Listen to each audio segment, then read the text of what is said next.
Like you, I can't wait for Starrcade, and I'm wondering if... Against the man who so rightfully deserves the shot after what he did last month at World War III, outlasting 59 other competitors on his way to a shot at the title. Big sexy Kevin Nash goes for the gold in our nation's capital next weekend. We've all been talking about Kevin Nash and the opportunity that presents itself. Certainly an opportunity well earned by Big Sexy, the challenge for the heavyweight championship of the world. But the other thing I think is as important is the history, if you will, the asterisk that would go by Kevin Nash's name were he to become the first man to defeat Goldberg. That's, let's just say, the bonus plan that goes along should you be able to defeat the heavyweight champion of the world. And I think that plays a very important part in the mindset of Kevin Nash. You know, we've seen this constant interference over the course of the past couple of weeks by that outsider, Bam Bam Bigelow, a man who had no connection to World Championship Wrestling or the NWO, nothing to do with this organization.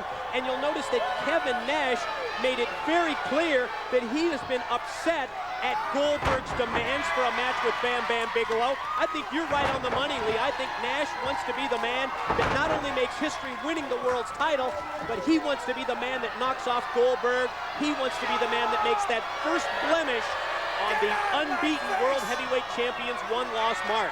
Well, you know, there have been a lot of world champions going back to Lou Thesz and before, but only one man is going to be able to say, I was the one that ended the Goldberg streak, and Kevin Nash wants to be that man. In the ring today on singles competition today on Worldwide, a product of the Power Plant, that's Mike Tolbert with an advantage over Doc Dean, a very accomplished wrestler from Great Britain. And it's always good to see the young men that aspire to do well and really achieve some sort of prominence and high visibility coming out of that Power Plant, Mike. And I think this is a golden opportunity for young Mike Tolbert. You see in the purple trunks now on the receiving end of that short right hand from Doc Dean. This is really a great chance for Mike Tolbert.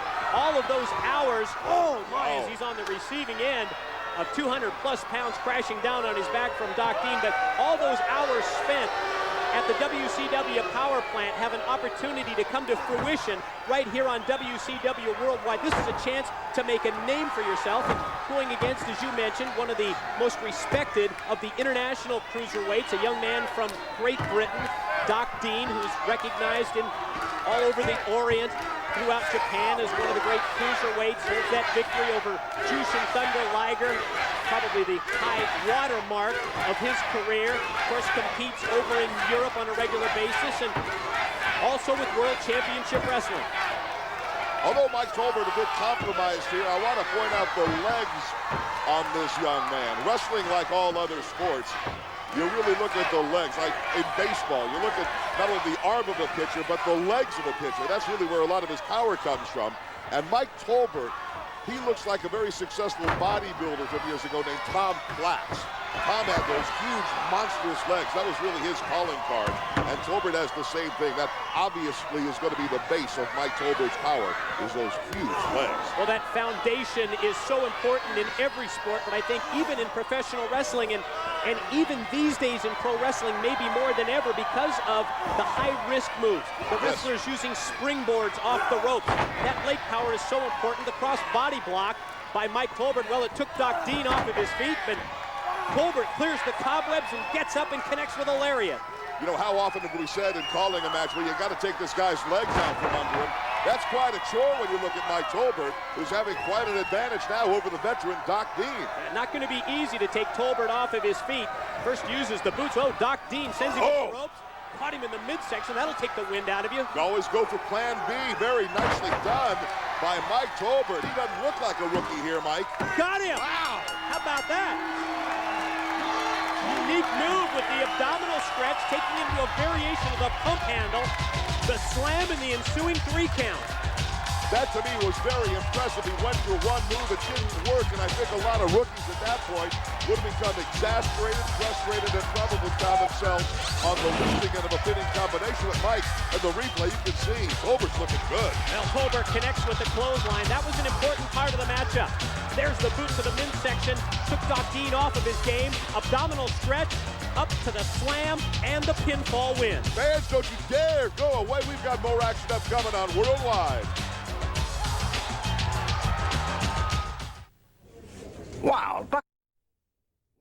$1.75 for a cup of joe? It's kind of sounded like a week away, a week away, a week away, a week away. And we are exactly a week away from Starrcade 98. I know that's where you're headed, Lee. The granddaddy of them all is 1 week away from happening. Seems like we've been waiting for months for this day. Well, we have indeed. That's Mr. World Class, Chip Minton. That there, Dusty Wolf, the opposition for Mr. World Class today on Worldwide. And you talk about kind of a split personality. I've talked to this man a couple of times. A very nice, ingratiating, humble, modest athlete until you bring up the fact that he finished 4th in the Winter Olympics as part of a member of the 4-man U.S. bobsledding team. And he goes absolutely ballistic. Almost Jekyll and Hyde in nature, isn't it? Yeah. We're talking about, well, maybe the most unique of all the two-sport athletes. And Lee, I know you follow professional sports and amateur sports as much as anyone. When you think about two sport stars, and they've certainly been the rage over the past decade or so, I think that this world-class athlete by the name of Chip Minton brings something that no one ever has. An Olympian as a bobsledder, and he's using that to catapult him into professional wrestling. But boy, did he go off during a recent interview that I saw you conduct with him. It was great on your part. You were bringing up his Olympic accomplishments, and you talked about the 4th place finish for the team. For the cover, I was actually, taking an incredible liberty on behalf of the fans, and I think I was right in doing so by saying, on behalf of sports fans all around America, we want to congratulate you for the stellar performance by the 4-man bobsledding team. I mean, come on, Mike, 4-man bobsledding, this country's never really distinguished itself in that sport.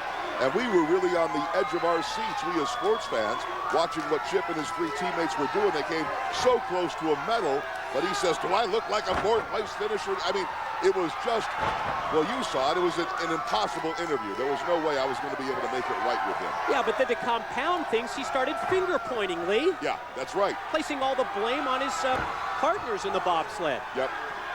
Yeah, he said the guy that was driving the sled couldn't, drive through the drive-in of the McDonald's. The other guys, they slipped, they fell, they were cowards, they lost their nerve.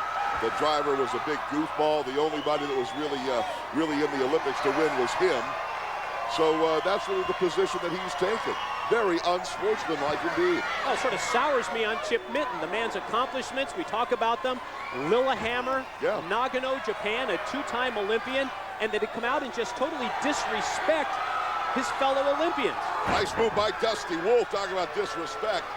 Dusty with no respect for the Olympian here for the cover.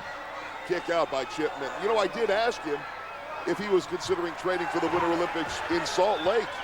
He goes, oh yeah, I'd love to be back in the Olympics, but not with those 3 losers that I had in Nagano. Really? Still placing the blame on them. Still putting the finger of blame on those guys. Lee, we talk about that strong base for a wrestler. To be successful, you need that great leg power. Sure, it's part of that great bobsled team and the practice that goes for that. Look at the legs, the development on Chip Minton. Well, in the bobsledding event, Chip